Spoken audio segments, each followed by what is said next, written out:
किया जा रहा है। दो कुर्सियाँ ले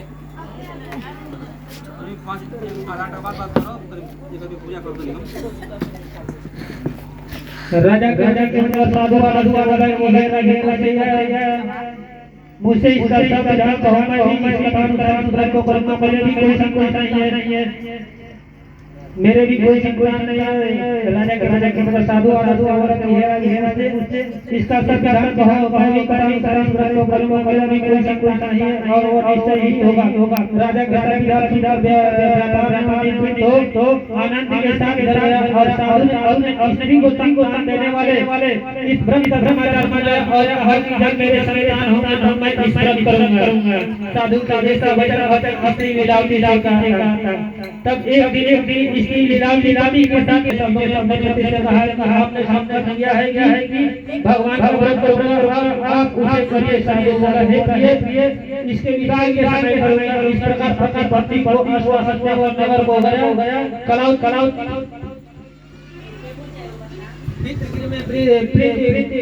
पितृगिरी में भी हो गए नगर के सबके साथ अपनी पुत्री को देखा तो दो बराबर की पुत्री के वास्ते कोई सुजोई मरने पर जाओ साधु आगे भागा दूर को नगर गया वहां भाग लड़का चले सूर्य के बाड़ी पुत्र को बोले उसने सूर्य के लड़के को देखकर साधु ने अपने बांधो सही प्रसन्न चित्त से अपने पुत्री का विवाह उसके साथ कर दिया कि दुर्भाग्य के समय व्रत को करना भूल गया। तब वह हो गए कि तुम्हारा दारुण प्राप्त होगा। अपने कर्म साधु गया और दोनों राजा लगे।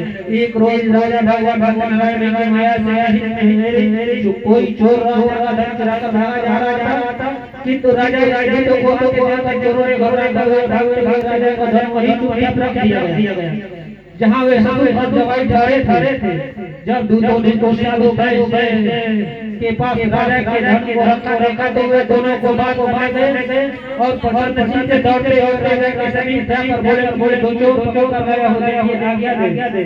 तब राजा आज्ञा पाकर उसने कठोर उगार लिया और उनका सब धन छीन लिया गया। उनकी पत्नी भी बहुत दुखी हुई और घर जो धन वह सब पूरा कर देंगे तो आने के दिन में कलाती ब्राह्मण भर गई देकर फिर वो सिंहासनी अपने साथ ग्रहण अब तक क्या है बोली मैंने ब्राह्मण से व्रत करते देखा कन्या के लीला भगवान पूजन की और तैयारी लीला परिवार को भगवान किया और भर मेरे पति और दामाद आ जाए साथ ही हम सरकार का साक्षात है और दर्शन कर कहा कि राजा दोनों बच्चों को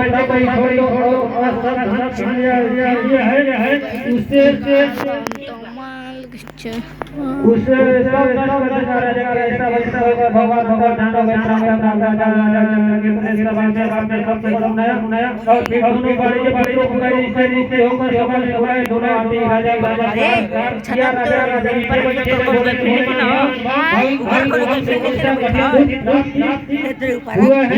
और तुम्हें कोई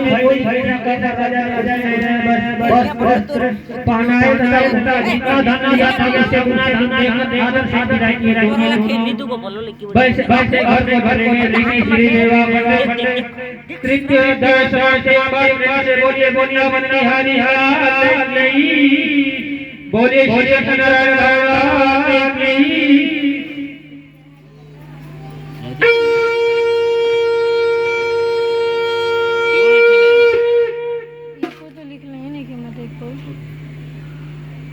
चतुर्थ जी बोले उसने मंगलचार करके यात्रा आरंभ की और उसने नगर को चला।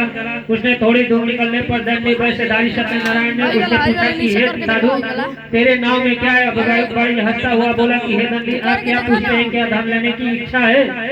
मेरे नाम में तो बेलपत्र आदि लता पता है। वैश्य का कठोर वचन सुनकर भगवान ने कहा, तुम्हारा वचन कहना सत्य है। दंडी ऐसा कहकर वहां से दूर चला गया और कुछ दूर जाकर समुद्र के किनारों पर बैठ गया। और दंडी के जाने पर वैश्य ने नित्य क्रिया करने के बाद नाव को ऊंची और उतनी देखकर आश्चर्य किया और नाव में बेलपत्र आदि देखकर मूर्छित हो जमीन पर गिर पड़ा। फिर मूर्छित खुलने पर अत्यंत शोक प्रकट करने लगा। तब उनका दामाद बोला कि आप क्या शोक कर रहे हैं, यह दंडी स्वामी का श्राप है, अतः उनकी शरण में चलना चाहिए, तभी हमारी मनोकामनाएं पूरी होगी। दामाद के वचन सुनकर साधु वाणी ने दंडी के पास पहुंचा और अत्यंत भक्ति भाव से नमस्कार कर बोला कि हे भगवान, आपकी माया से मोहित ब्राह्मण आदि भी आपके रूपों को नहीं जान सकते हैं, तब मैं अज्ञानी कैसे जान सकता हूँ। आप प्रसन्न होइए, मैं सार्थक के अनुसार आपके पूजन करूंगा, मेरी रक्षा करो, मैं और पाले के समान नौका में धन भर दो। उसने भक्ति युक्त वचन सुनकर भगवान प्रसन्न हो उनकी इच्छा अनुसार वर देकर अंतर्ध्यान हो गए। तब उन्होंने नाव पर आकर देखा तो नाव धन से परिपूर्ण हो गया। फिर वह भगवान सत्यनारायण का पूजन किए साथियों सहित अपने नगर को चलाया। तब अपने नगर के निकट पहुंचा। तब दूतों ने घर भेजा। दूतों ने साधु के घर जाकर उनकी स्त्री को नमस्कार कर कहा कि हे साधु, अपने दामाद सहित इस नगर के समीप आ गए हैं। ऐसा वचन सुनकर साधु स्त्री बड़े हर्ष के साथ सत्यदेव का पूजन पुत्री से कहा, अपने पति के दर्शन के जाती हूँ, तो कार्य पूर्ण होने पर शीघ्र आना। माता के ऐसा वचन सुनकर कलावती भगवान का प्रसाद छोड़कर अपने पति को दर्शन करने गए। प्रसाद के अज्ञात के कारण सत्यदेव ने रुष्ट हो गए और उनके पति को नाव सहित पानी में डुबो दिया। कलावती अपने पति को न देखती हुई रोती हुई जमीन पर गिर पड़ी। तब उनका नौका डूबता हुआ कन्या को रोती हुई